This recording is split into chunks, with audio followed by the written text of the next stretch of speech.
Finally, the strength of the Holy Knights has been revealed in the latest chapter of the manga. We were shown just how powerful the Holy Knights truly are. One of their members, Ganku, was revealed to use bandages as a weapon, and she easily subdued the wolf that tries to attack her. You would probably agree if I say that the vibe of two Holy Knights who went to Elbaf is very similar to Akatsuki from Naruto. That's exactly the feeling I get from them. Usually in a group like these, the mysterious one who looked like Shanks is likely stronger than Gunku. What's most puzzling in this chapter, though, why Oda hasn't shown the other side of Shanks' look-alike face. The reason I can think of is that similar to Ganku, who has different eyes, this Shanks look-alike might also have something unique about the other side of his face. We suspect that he could either be Shanks' twin or a clone. This brings up another possibility. What if the reason for Ganku's eyes being different is because she is technically already dead? Perhaps she is only alive now due to Imu-sama's power or a scientific experiment by Gorosei Saturn, and the result of this is the change in one of her eyes. What if the person we thought to be Shanks' twin or a clone is actually his real father, who is already dead? This is just an idea, and of course one of the topic we will discuss in this video. Yes, this is our analysis video for the latest chapter of the manga, chapter 1136. To start with the topic, let's jump into the Luffy's part. Luffy revealed his agreement with Loki to Zoro, which somewhat confirms that their deal is indeed related to Shanks. Because of Luffy's current status as an emperor, it makes sense that he would want to meet Shanks. This is the main reason why he still trusts Loki up to this point. Their agreement is tied to Shanks. However, unlike Luffy, who trusts easily, Zoro has a different perspective regarding Loki. This stems from the conflicting statement from the giants about Loki's supposed richness and from what Luffy told him. This makes us think deeply because in this chapter we see that Loki actually has a clear perspective. In fact, he even emphasized that he doesn't want to become a holy knight as he doesn't want to become a celestial dragon, whom he despises.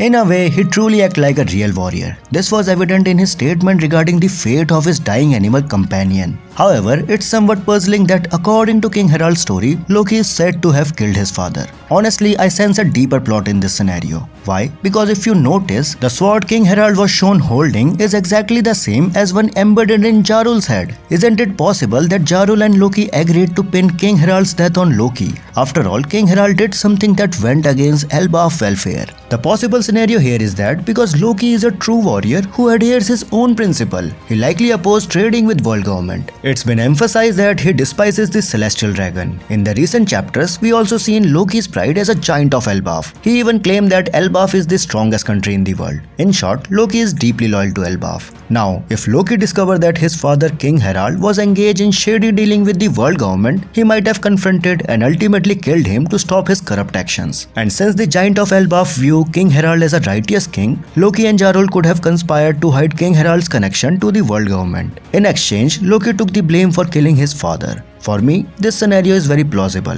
Why do I say that? If you notice in this chapter, while the giants of Elbaf were recounting Loki's sins, including the incident with the sword in Jarul's head, Jarul barely reacted. Meanwhile, the giants narrating the story were visibly angry as they spoke about Loki's crime. In fact, when the time came to pinpoint the sword in Jarul's head, Jarul suddenly averted his gaze from Luffy. This cast doubt on whether the giants' account of Loki is entirely true. I feel there is a deeper story here. In other words, I see Loki not as a cursed prince but as a misunderstood one. As for the Road, who we saw apologizing to Straw Hat Pirates, his vibe still reminded me of Kanjiro, even though it shown that he had a change of heart. I still feel some mistrust towards his character. Speaking of Road, he is with Luffy, Zoro and Nami heading to the castle where the key for freeing Loki is kept. However, if you remember, the two Holy Knights also landed at this castle. This means it's possible that the key Luffy and the others searching for is already in the hands of Holy Knights. Since these two seems intent on recruiting Loki to become a Holy Knight, it's highly likely they already have the key to free Loki. If Luffy and the group find out the key is missing, they might rush to the underworld assuming someone else took the key to free Loki. This could set up a scenario where Luffy and Zoro fight two Holy Knights at some point. But the interesting part of their visit to the castle is whether they will see black circle stars that brought the Holy Knights there. During the Egghead arc, we know that these black circle stars disappear once the Gorosei land. However, the Holy Knights are a different case. The Gorosei are higher entities in the world government, while the Holy Knights rank lower. So this raises the question, will the black circle stars used by the Holy Knights still in the castle? If it remains and Luffy and the others see it, how how will they react? It's likely they will react their battles with the Gorosei. But what if they step on it? Could it transport them to Marijoa? Just an idea. Anyway, as for the part showing the original appearance of the sun god Nika and Jarol mentioned that the world ended twice, I will create a separate video explaining the topic since it's very interesting and need a further explanation. Well, the video ends here, but I like to know your opinion, so make sure to let me know in the comments. If you enjoy the video, do give it a like and also subscribe to the channel. We will meet again with another amazing video. Until then, goodbye.